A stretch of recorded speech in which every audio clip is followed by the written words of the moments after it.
This is CBC Nova Scotia News. Tonight, victim identified. We learn more about the 19-year-old woman who died at a Halifax Walmart.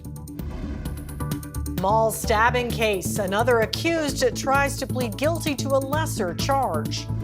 And Nova Scotia Loyal. Mixed reviews for a provincial rewards program involving grocery giant Sobeys.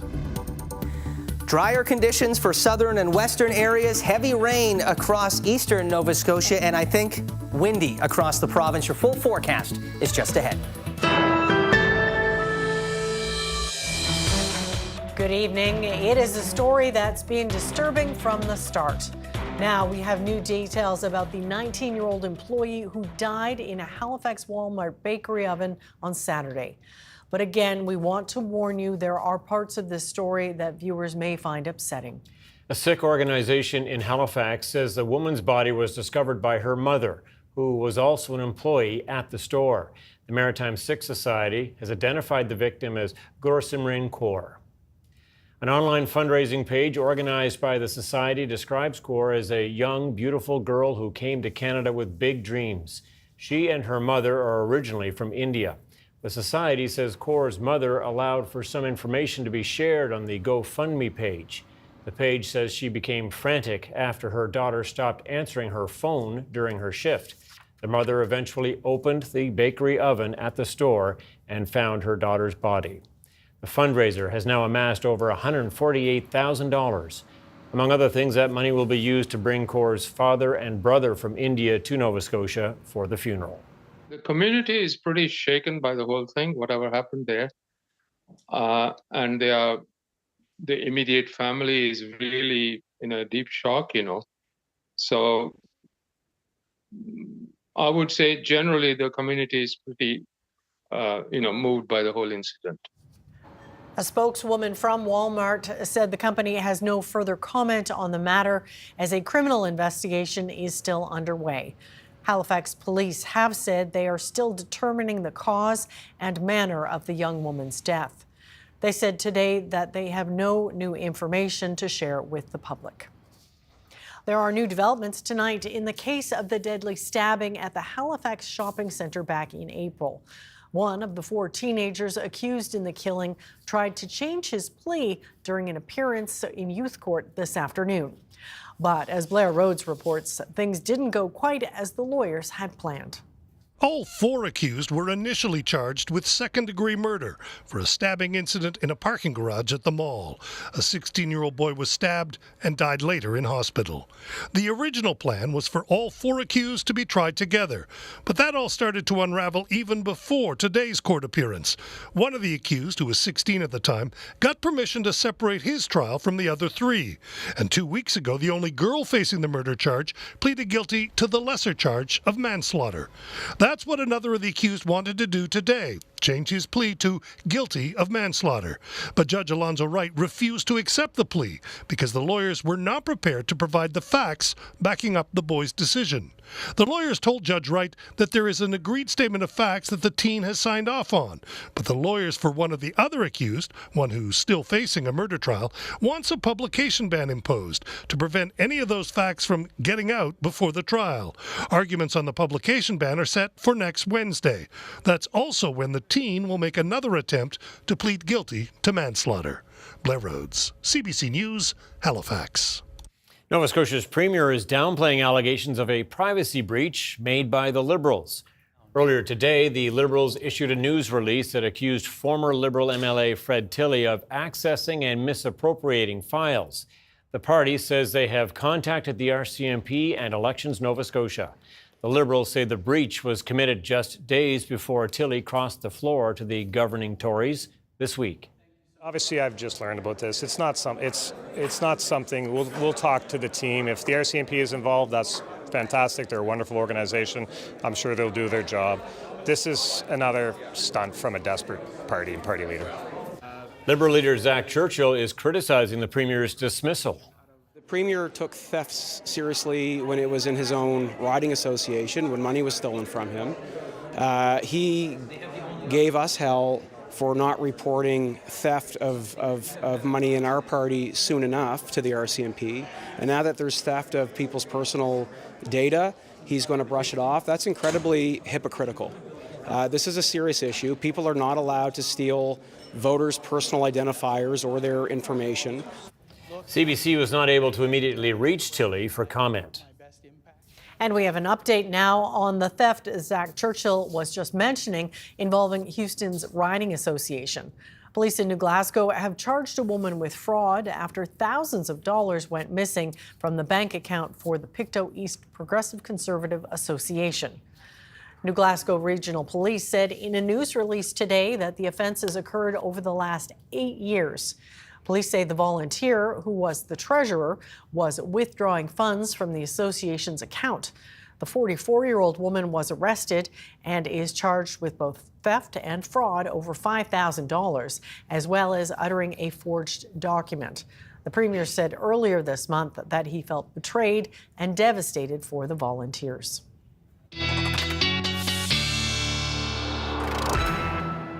Jay Scotland is in for Ryan Snoddon in the Weather Centre tonight. Yes, and a bit of a gray day out there today, Jay.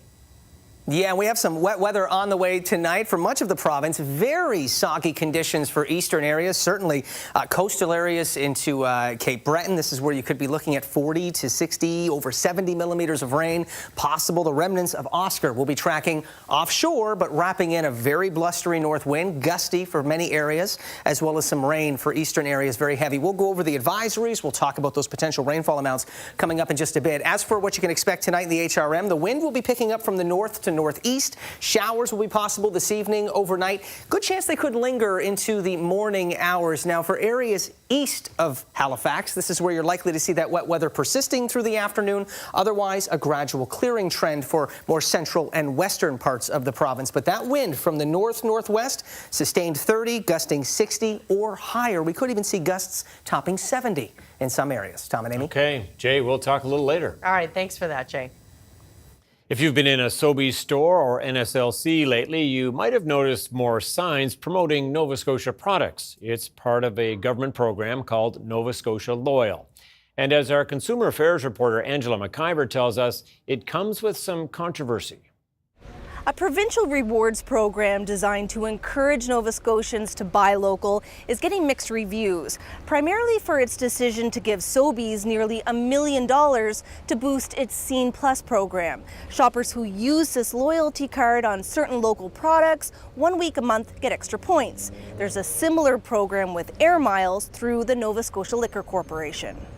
Politely, it was, oh my God.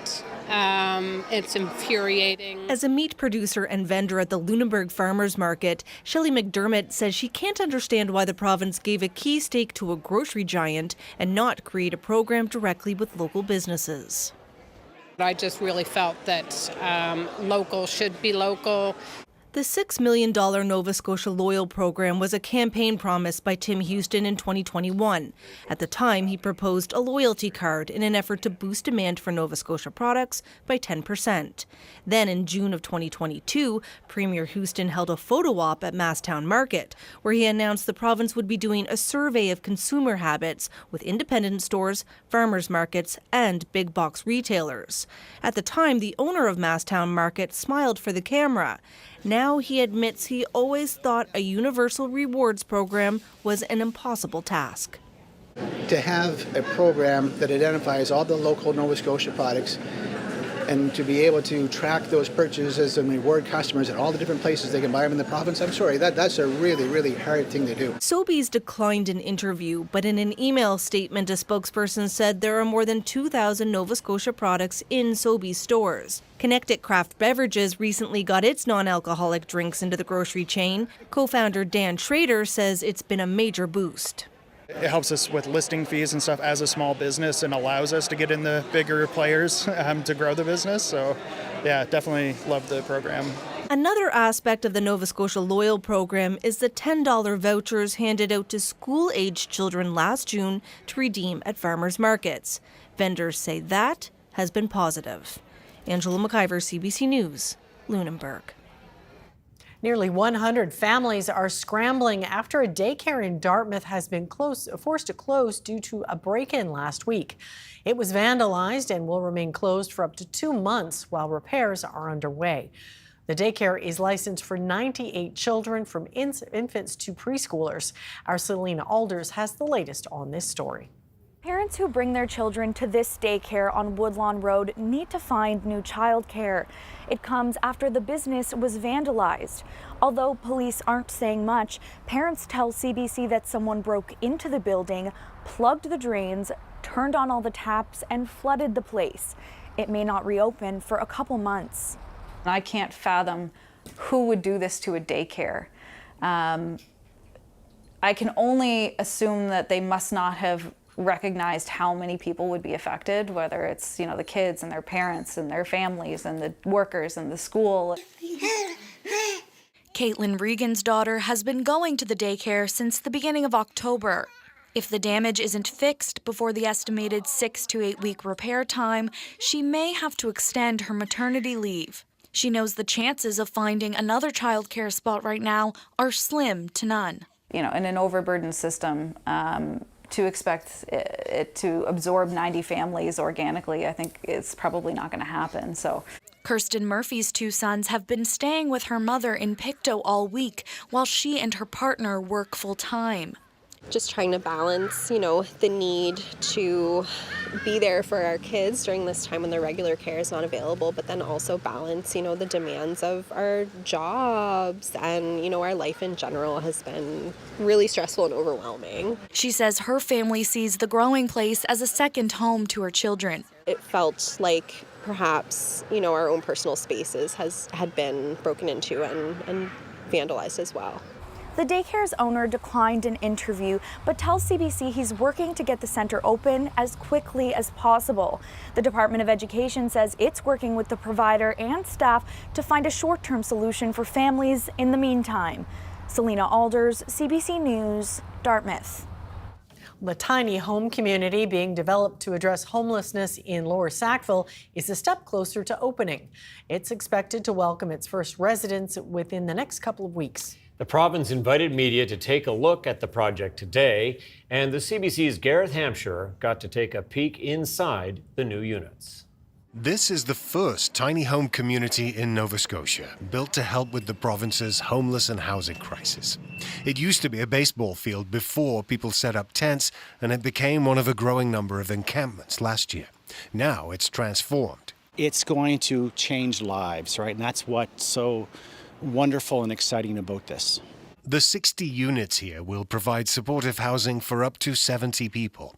The rent will be capped at 30% of a person's income. It's desperately needed. I think there's over 1,200 people on our by name list in HRM right now, and the list grows every day. And it's desperately needed to find more and more supportive housing options for people who are experiencing homelessness. The units are fully furnished, and they come with a kitchen and a private bathroom that has a shower, and there'll be shared access to computer and laundry facilities. The United Way will be the property manager, with the Atlantic Community Shelter Society providing the services that could include addictions and mental health support. There'll be 24/7 supports from a programming perspective. We'll have security at nighttime so that people can feel safe. And it's all about helping people connect to the broader community. The Nova Scotia government contributed more than $9 million for construction costs and will pay over $900,000 in yearly operating costs. It's a partnership between the private sector, the public sector, and community sector, and we're really excited for it to open today. I think it gives us the opportunity to do more work like this, where multiple parties are coming together to provide solutions for homelessness. We feel we've got, as developers, we've got a part to play in playing a role in this type of housing. So we felt we've got the capabilities in-house to be able to contribute, and we're really lucky to be able to play a role in this project and move this forward with the province and the United Way. 30 units are expected to be ready within a couple of weeks for the first residents to start moving in. Gareth Hampshire, CBC News, Halifax.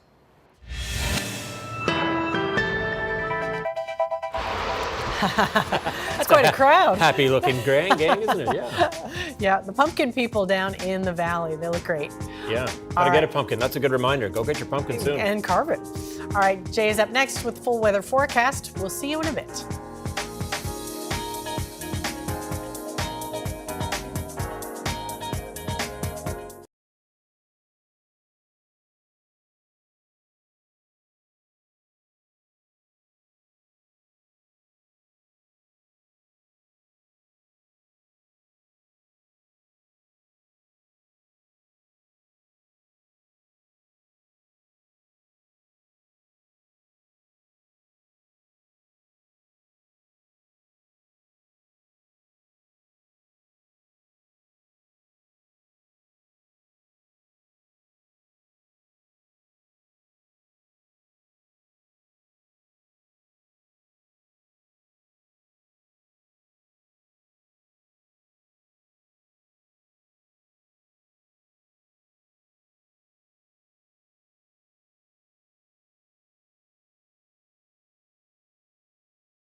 All right, Jay, I see some weather warnings behind you. A lot of rain on the way, huh?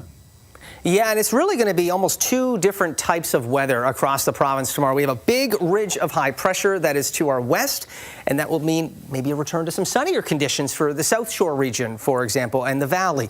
But as we look to eastern areas, we have the remnants of what once was Oscar, now just a big area of low pressure, a lot of tropical moisture in there, producing strong winds and some very heavy rain. So we're not looking at wind necessarily reaching that warning criteria, but we are looking at the rainfall warning as we look to eastern mainland Nova Scotia up through Canso.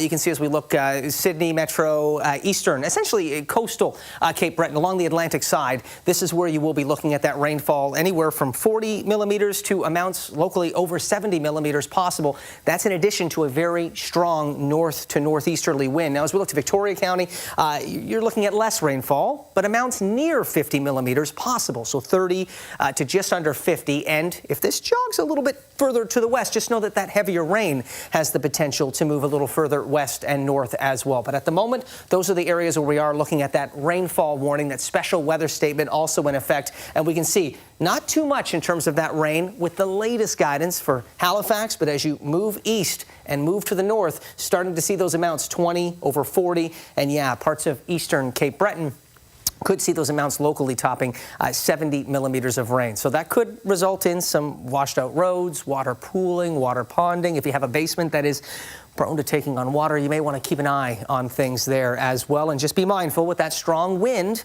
could be some local outages combined with that heavy rain as well. I think at best, we're going to lose a lot of those lovely fall colors with this round of wind and rain for eastern areas. And it will be windy across Nova Scotia tomorrow, just not necessarily all that heavy rain falling across the whole province. So we can see that rain starting to move in from our south and east. The remnant low from Oscar is sitting offshore, wrapping in that rain. And we will watch for that wet weather to start to move in over the next few hours. That wind is already starting to pick up, and it will increase as well as we work through the evening hours. So towards midnight, sustained around 30 to 40, gusting 60, 70 kilometers per hour.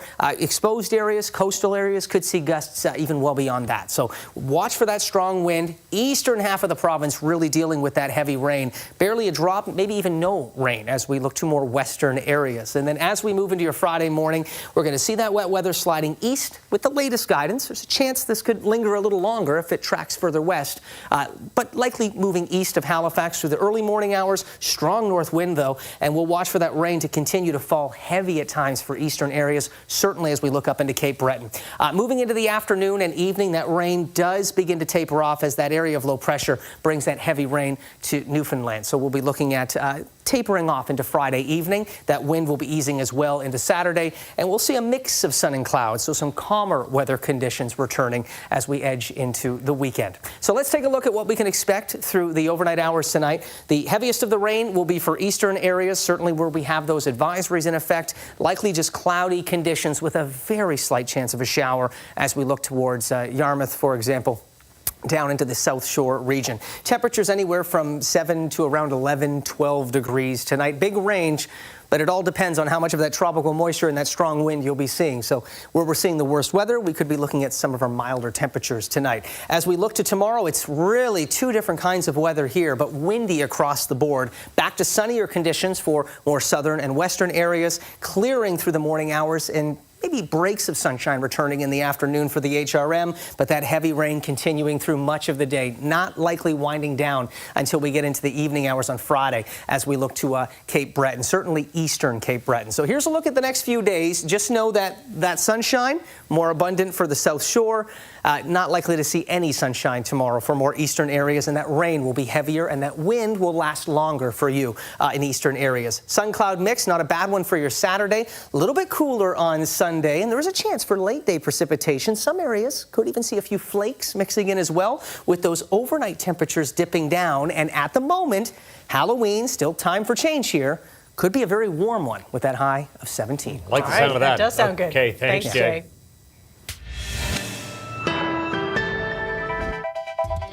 Coming up, we're at Devour, the food film fest in the Valley, with a Nova Scotia-born chef who's bringing local flavors to New Jersey.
Nova Scotia flavors are on the menu of a restaurant overlooking the Manhattan skyline. Seton Schaus is the driving force behind Halifax in Hoboken, New Jersey. Hi there. Hello. So you are from Nova Scotia's South Shore. I am. And I understand you bring part of your growing up to the restaurant. Tell me about that. Yeah, so about 8 years ago, just partnered with Michael Barry on creating a restaurant. And his first question for me was, what would you like in a restaurant, in your dream restaurant? And I said, that's something reflecting how I grew up and my kind of upbringing. So that's kind of how we created Halifax Restaurant together. And what are the ingredients you like to use? Coastal ingredients, of course. I mean, can't be a Nova Scotian that doesn't love coastal ingredients. I grew up right on the ocean. In big storms, there'd be seaweed on our front yard. So I have a big connection to the coastal kind of environment, seaweeds, seafood. So we're not just a seafood restaurant. We try to be as local as possible. All of our meats are local. All the seafood is North Atlantic seafood from the area. And then, of course, seasonal local vegetables as well. Well, you're going to make us something today. Tell me about it. I am, yes. So I'm going to make you some kelp steamed monkfish with a little Nova Scotia snow crab rice and a caviar beurre blanc, so a caviar sauce. All right, well, show us what you're going to do. Okay, so first we're going to get the rice started. So for that, we're going to add a little bit of butter. Add some scallions, green onions, Fresno peppers. It's like a medium spiced pepper. And you just eyeball it, you know by now. Yeah, I mean, I can give you the exact ingredients. It's actually in my book. But a little bit of shallots, some chives, Parmesan, snow crab. So we clean the crab, just took the meat out. We like a good amount of snow crab. And that was Nova Scotia? It is, yeah? It is, yes. And then of course rice. So this is Anson Mills rice. So one of my favorite rice is from South Carolina. It's got a really nice nutty flavor. So this is I've already steamed for about 10 minutes just to kind of par cook it. So add rice. So is this kind of your signature dish at the restaurant? It is one. It changes. This menu's seasonal, so the menu changes quite often.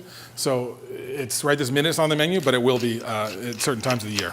So we'll put a little bit of pepper, some fresh, of course, sea salt, and a little bit of cream.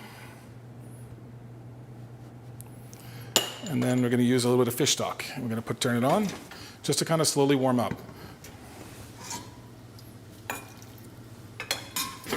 While that's warming up, we'll get the fish started. So we have monkfish that have cleaned, cut into some medallions. And you mentioned your cookbook. That's got recipes from your restaurant and probably from your childhood? Exactly, yeah. Recipes from my upbringing here in Nova Scotia. Foraging recipes, it's 4 sections: hiding, catching, finding, and playing. And they're all kind of meant to kind of envelop a little boy's journey through life as a child.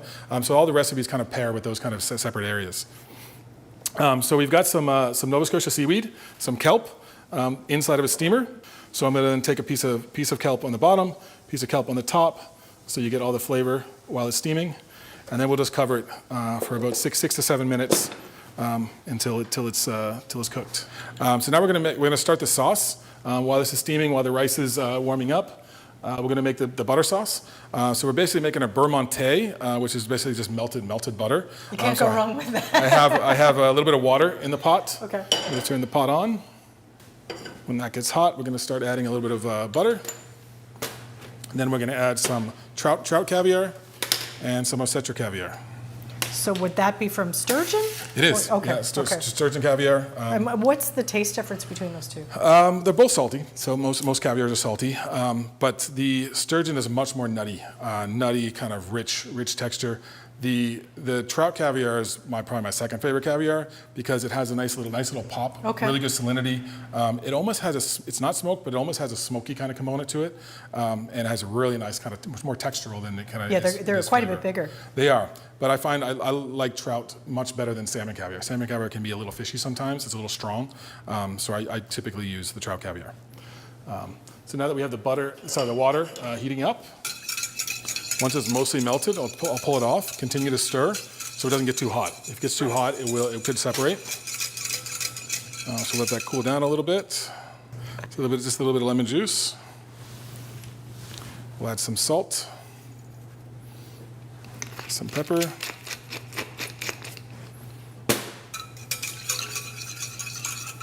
some chives, and then the caviar. So really you can add as much or as little caviar as you'd like. You don't have to use a couple different kinds of caviar, but I like the flavors of both. It gives you a bit of different colors too, Of course. mix up. So this sauce is ready now. We'll just wait for the fish and the rice to finish. First we'll put some of the crab rice. It's beautiful.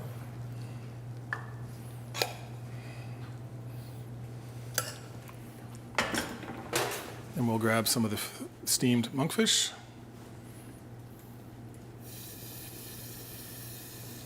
Take the caviar beurre blanc over each piece of fish.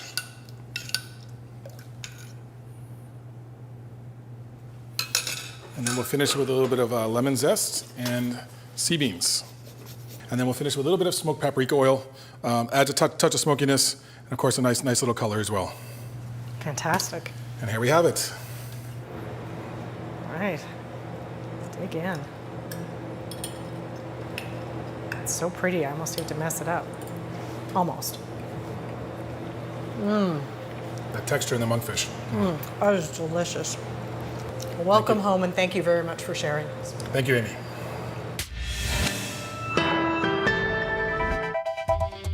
Coming up, cutting immigration targets. Ottawa prepares to dramatically slash the number of people it lets into the country. And churning up a mystery, a wave of butter thefts baffles an Ontario community.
Welcome back. The federal government has announced a major cut to immigration. It is reducing permanent immigration levels by at least 20%. Rafi Boudjikanian looks at what's behind the Liberal move and the reaction to it. Surrounded by some of his own MPs from immigrant communities, the Prime Minister offered a mea culpa, along with the biggest cut to immigration his government has ever implemented. As we emerged from the pandemic, between addressing labour needs and maintaining population growth, we didn't get the balance quite right. With the plan we're announcing today, along with previously announced measures, we're making our immigration system work better. Instead of the previously announced 485,000 permanent residents expected to be admitted into Canada next year, Ottawa will allow 395,000 in. It will cut to 380,000 the following year and 365,000 by 2027. Recent national polling shows Canadian attitudes toward immigration have soured as the country goes through a housing crisis, and there is little consensus on Parliament Hill. We will restore the best immigration system in the world. We will stop the illegal arrival of false refugee claimants. People come to Canada with the hope that they can build a good life, but that is not what's going on right now. People hope that they can get a good job, find a home that they can afford. The federal government counters today's cuts mean it will have 670,000 fewer housing units to build in the next 3 years. For some observers, that's only a start to solve the housing problem. This is not a vacation for policymakers in the federal government, because I think it certainly demands the federal government to work with their provincial and local counterparts. Our welcome mat has frayed a little bit, and I think this gives us time to reweave it. Though some advocates are concerned this move encourages further fraying. It's scapegoating migrants for the housing and affordability crisis. As we heard, they are implementing basically conservative-like policies in an attempt to recover in the polls. The Immigration Department says these cuts are temporary, but has not provided which benchmarks it will look at when the time comes to reverse them. Rafi Boudjikanian, CBC News, Ottawa. Israeli airstrikes hit another Gaza school sheltering civilians today. Officials say 17 people were killed. It happened in central Gaza. As in previous school attacks, Israel maintained the compound was now a Hamas post. A nearby district witnessed a staggering crush of people seeking bread at a bakery, and in the north, where thousands have fled, emergency services are suspended. Visiting Qatar today, U.S. Secretary of State Antony Blinken said ceasefire and hostage negotiations would resume soon. Israel later announced a delegation will visit Qatar Sunday. Israeli airstrikes also continue in Lebanon, with Beirut seeing some of the most intense since fighting began with Hezbollah. Lebanese officials say 6 buildings were destroyed after a wave of airstrikes hit Beirut's southern suburbs overnight. Israel says the area is a Hezbollah stronghold. 70 countries and 15 organizations at a conference in Paris today pledged $1 billion for Lebanon. Most of the money is aimed at helping the more than 1 million people displaced by the fighting. $270 million will go to Lebanon's army, seen as key in cementing a long-term peace. A summit of the so-called BRICS bloc wrapped up in Russia today. Its member states are emerging economies with China, Russia, and India at the forefront. The CBC's Crystal Gaman-Singh reports. Nations outside of the circle of Western influence say there is a political and economic path forward together.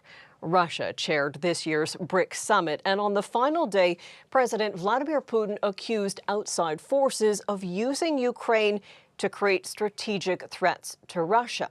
Iran, a newcomer to the group, was welcomed by China's Xi Jinping, who called for the continued expansion of the group, which was formed to counter Western political and economic domination.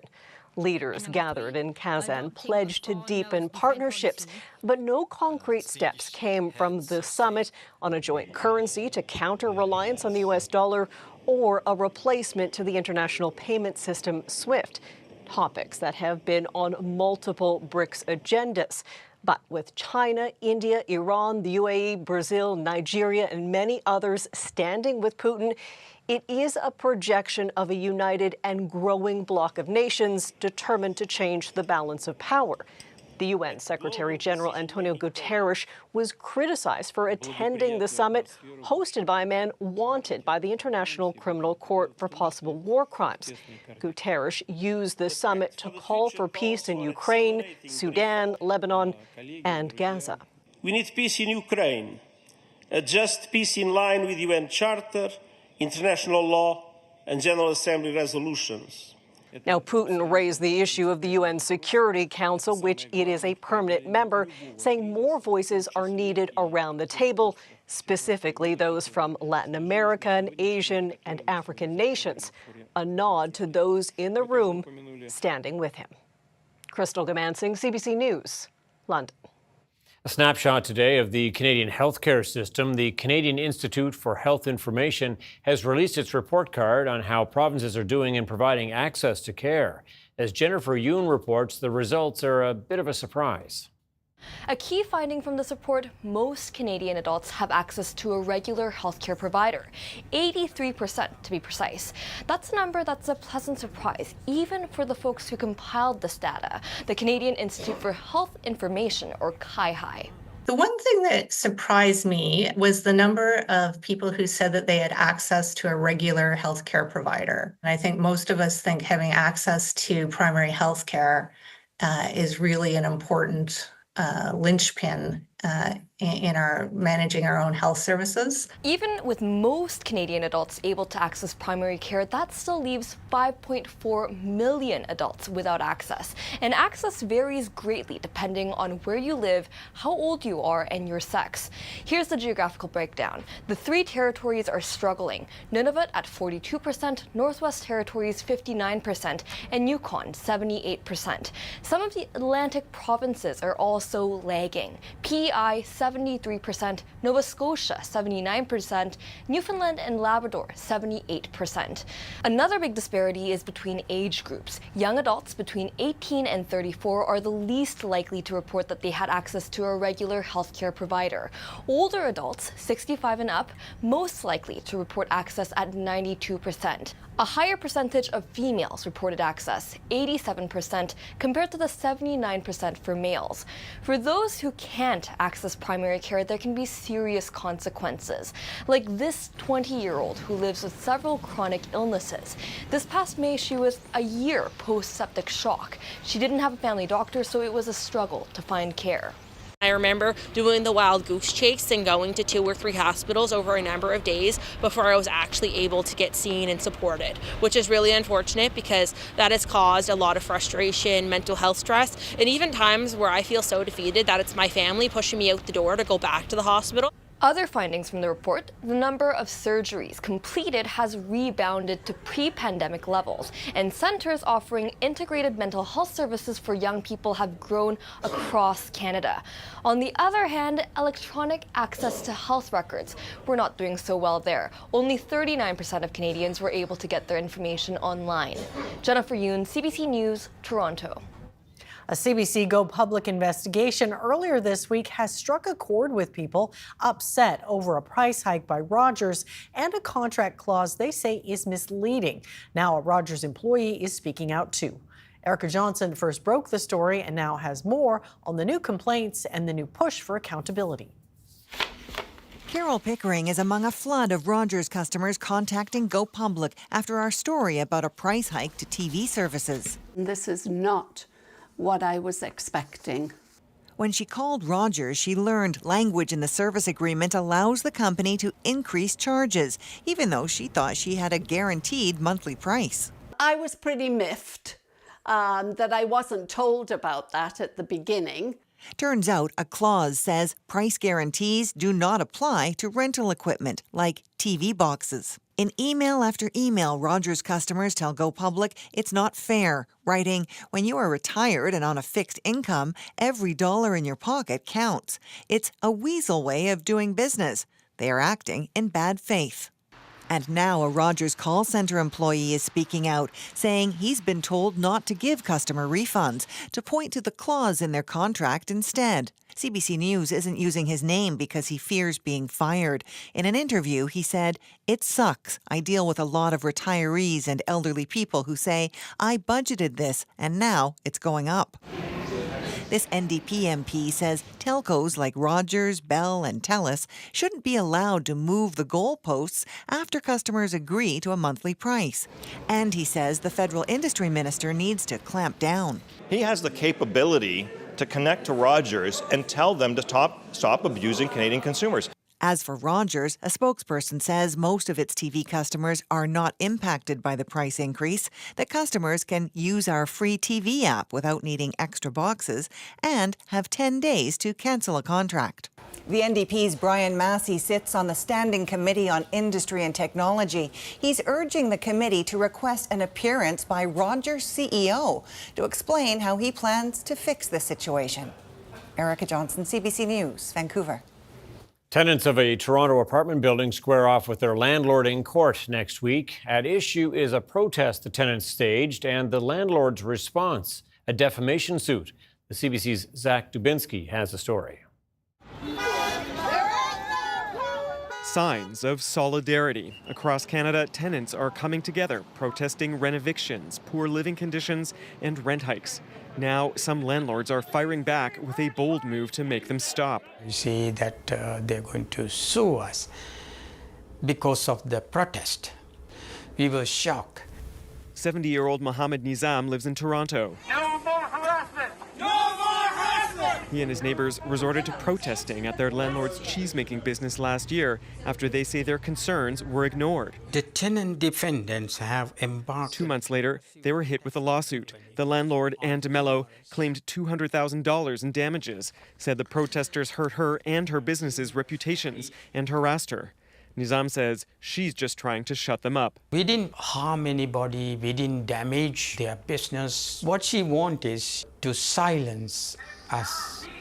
Lawyer Danica So represents Nizam and the other tenants. She says their landlord's legal move tells a bigger story. It's definitely an escalation in the tools that landlords have at their disposal to try and stop tenants from engaging in their expressive rights. And so where that happens, landlords, I think, are more motivated to resort to something like a lawsuit. CBC News found several similar lawsuits across Canada in the last 3 years, landlords claiming that protesting tenants defamed them. Experts say the lawsuits reveal another aspect of the housing crisis. It's more than a mismatch between supply and demand. What we have here is a conflict between two groups. Nizam says the legal battle has caused him stress, but he has no intention of giving up. It is too sad why landlord is doing this, but we are not going to be silent. We will fight for our rights. CBC News reached out to Nizam's landlord. In a statement, Anne DeMello said numerous efforts have been made to work with the tenants, but they still resort to divisive tactics. The case will be in court next week. Zach Dubinsky, CBC News, Toronto. In Guelph, Ontario, police have a butter problem. That's right, a butter problem. Thieves keep raiding store shelves and walking away with hundreds of dollars of the expensive kitchen staple. Jamie Strachan now on this unusual crime and where all that butter could be going. This Guelph grocery store, the scene of a butter heist that sounds more like a bank robbery. There was a white sedan that was seen at the back of the business. They loaded the butter in and away they went. Nearly $1,000 worth of butter melted away into thin air, stolen by two men. It's certainly unusual, but there is we believe an organized crime aspect to it. That crime is now the talk of the city. I can't imagine why they're stealing butter. What are they going to do with that much butter? They've got a recipe, I'm sure. But there's more to this case. The robbery at this store was not a one-off. It turns out in Guelph there's been a butter crime wave. 7 such thefts in the last year. It's not clear if the heists are connected, but police do say most of the butter ends up on the black market or on resale websites, often at a discount. It's particularly easy to find a buyer, to find someone who actually is interested in buying butter like that. As a stolen food, it's quite practical. For thieves, when it comes to butter, is that you can actually keep butter for a very long time. You can freeze it. We've got 2 delicious cookies for you. Jordan Foster gets it. Now I'm fortunate if I can pick up butter for around $6 a pound, so near doubled in the last few years. Literally liquid gold.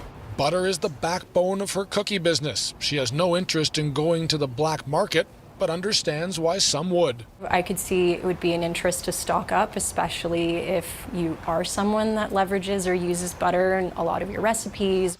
As for the investigation, there's no serial number on butter, I don't think. There's no VIN, that kind of thing. So it's a little harder to track it down. All of it, a recipe for a tough solve. Jamie Strachan, CBC News, Guelph.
All right, Amy, Jay says there is some significant rain in the forecast for some people in Nova Scotia. Maybe time to dig out the rain jackets. Definitely. I guess depending on where you are, Jay. Yeah, my best advice would be just don't worry about the umbrella. It's going to be too windy for the umbrella. So, Right. yeah, unless you want to do your best Mary Poppins impression here, I would leave that one at home. But certainly the wellies for eastern areas. Keep an eye on the basement if it is prone to taking on water as well, as certainly as we look to more coastal areas along the Atlantic side as we look to Cape Breton, toward Canso as well. Anywhere essentially east of Sheet Harbor along the Atlantic coast. That rain could be coming heavy at times tonight. And for eastern areas continuing through much of tomorrow as well. It is tropical moisture that is falling. There is a little bit of uncertainty still with that track, but most of the guidance has that ridge to our west, keeping the bulk of the rain well to the east. It's just not all of the province is going to avoid those heavier bands. We can see that towards midnight, eastern mainland Nova Scotia into Cape Breton. That wind from the north to northeast will be very gusty as well. So can't rule out, in addition to water pooling, ponding on roads, washed out roads in some areas, can't rule out a few local outages as well. And I think we're saying goodbye to a lot of the fall colors with this round of very strong wind. That rain will be easing through the HRM tomorrow morning, continuing though for areas east, and we could be looking at that wet weather even persisting. The more moderate showers even into the early evening hours before this finally winds down as that remnant low from Oscar continues to move off further east to Newfoundland, where they could be looking at anywhere from 60 to over 130 millimeters of rain. So comparatively, we're still getting off light. This could have been a lot worse, but still substantial amount of rain. For Halifax tomorrow across the HRM, some showers in the morning. It will be blustery, so some patches of fog possible, but likely too windy for anything too problematic. And then as we look to the afternoon, it's a gradual clearing trend. Sunnier for the South Shore, cloudier and rainier, though, for folks to the east. All right, got it. Thanks so much, Jay. Thank you, Jay. Anytime. All right, well, a part of a historic moment in baseball has now become a historic memento. On a 1-2, Ohtani sends one in the air, the other way, back it goes, gone! That's Los Angeles Dodgers player Shohei Ohtani becoming the very first player in Major League Baseball to hit 50 home runs and steal 50 bases in a season. The actual ball he hit sold at auction this week for a record $4.4 million, or $6 million Canadian, for the most ever paid for any game ball for any sport. Well, what remains to be seen is who gets the money. 3 people are claiming to be the rightful owner of the ball, the man who walked away with it, and 2 others who say they grabbed it first. Meanwhile, the Dodgers are getting set for Game 1 of the World Series against the Yankees tomorrow. It'll be a good one. All right, that's it for us tonight. Thanks so much for watching. We'll see you next time. Good night.